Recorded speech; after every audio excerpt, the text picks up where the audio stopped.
పరిస్థితులు బాగుంటే అందరూ వస్తారండి. పరిస్థితులు తారుమారైతే మనల్ని ఎంతో పూసుకున్న వాళ్ళు కూడా అడ్రస్ ఉండరు. తెలిసిందేగా ఇది.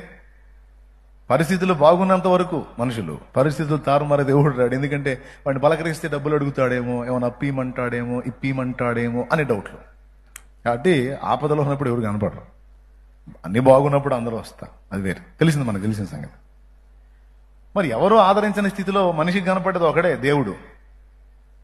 ఆ దేవుడి దగ్గర కూడా సమాధానం రానప్పుడు మనిషికి ఇక బ్రతుకు మీద విరక్తి కలిగింది.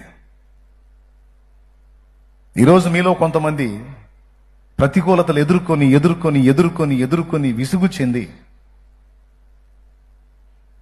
ఇంత చేసిన దేవుడు అనే వాడి దగ్గర నుంచి ఏ విధమైన స్పందన లేదు, ఛీ బతుకు అని